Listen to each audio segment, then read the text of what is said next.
When your child finally zips their own jacket for the first time, you probably smile and say, "Good job." But here's what to say instead. You kept trying even when the zipper butt stuck. You figured it out. Notice the difference. One teaches your child to look at you for approval. The other teaches them to trust themselves. And that one shift from evaluating the person to noticing the process is how you build a child who believes in themselves, even when things get hard. Today, I'm breaking down exactly why good job slowly erases confidence and giving you 3 simple switches you can use in any situation. To understand why these switches work, let me show you what's actually happening in your child's brain when you praise them. Now, I know what you're thinking. Good job is harmless. It's positive. Everyone says it. But here's what's actually happening. Watch your child the next time they finish something. Notice what they do immediately after. They look at you, not at what they created, at you, searching your face for approval, waiting for you to tell them if it was good enough.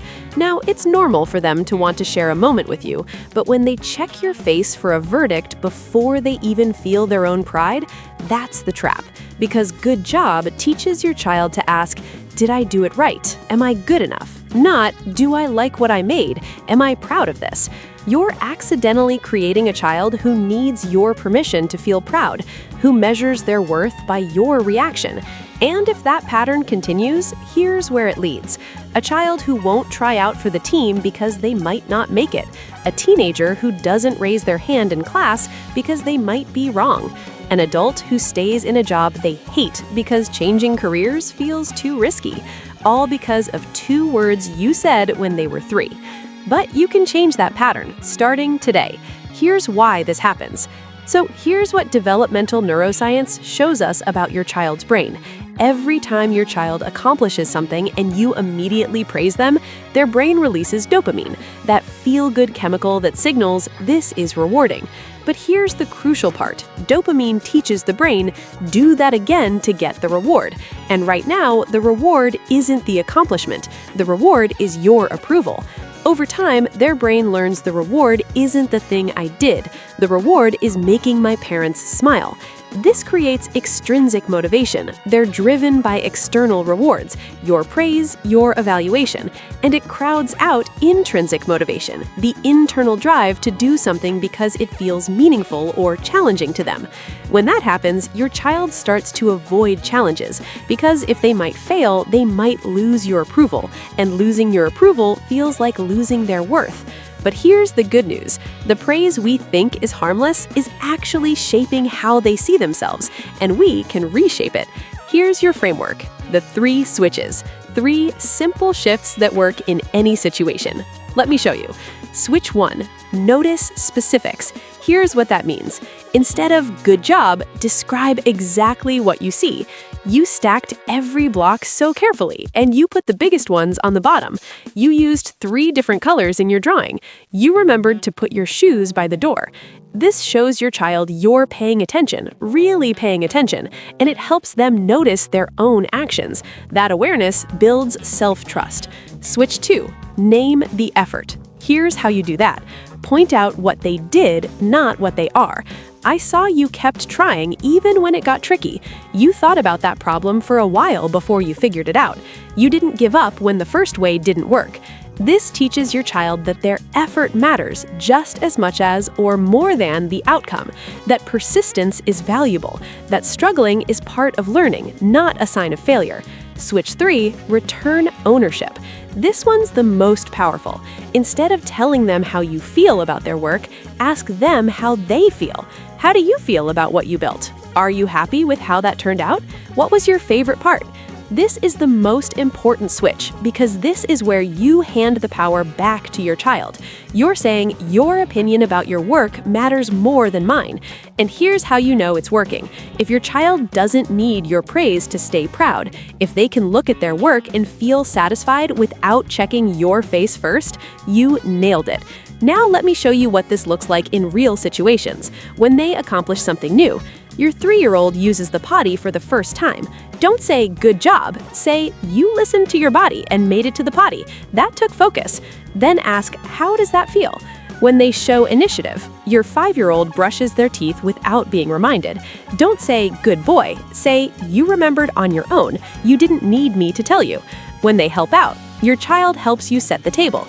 Don't say, "You're such a good helper." Say, "You put a fork at every seat. You noticed what needed to be done." Then ask, "Do you like how the table looks?" When they share, your child decides to share a toy with their friend. Don't say, "Good sharing." Say, "You saw your friend wanted a turn, and you handed it to them. Look how happy that made him." When they struggle. Now, here's a tricky one.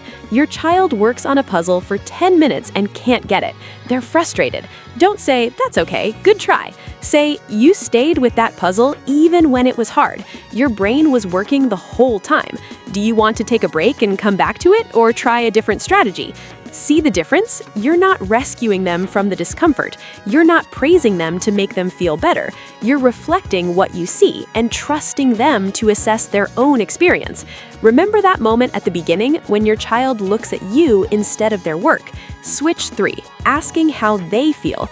This is what breaks that pattern. That's how confidence is built. Not through your approval, through their growing trust in themselves. Now, if you're wondering whether these 3 switches really make a difference, here's the research that backs this up.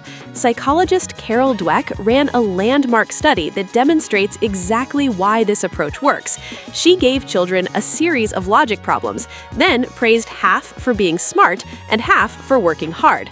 Next, she offered them a choice, an easy problem or a challenging one. The kids praised for being smart. The majority of them chose easy. They wanted to protect that smart identity. But the kids praised for effort. 90% chose the challenge. They weren't afraid to struggle. 2 types of praise, 2 completely different mindsets. When you praise the person, "You're so smart, good job," you create a fixed mindset. The child believes their abilities are fixed. Failure means they don't have those abilities. That's terrifying, so they avoid challenges. When you praise the process, the effort, the strategy, the persistence, you create a growth mindset. Failure becomes information, not identity. That's what we're building with these 3 switches. A child who seeks challenges instead of avoiding them, who measures their worth by their effort, not by perfection. Because here's the thing, your child is going to face so many moments in life when you're not there, when they have to make decisions, navigate failure, believe in themselves when it's hard. And the voice they hear in their head in those moments, that voice is being shaped right now by what you say today. So starting today, instead of "good job," give them the gift of self-trust. Notice the specifics, name the effort, return ownership. That's how you build true confidence, the kind that lasts. Now, here's where things get tricky, because "good job" isn't the only phrase that accidentally undermines your child's resilience.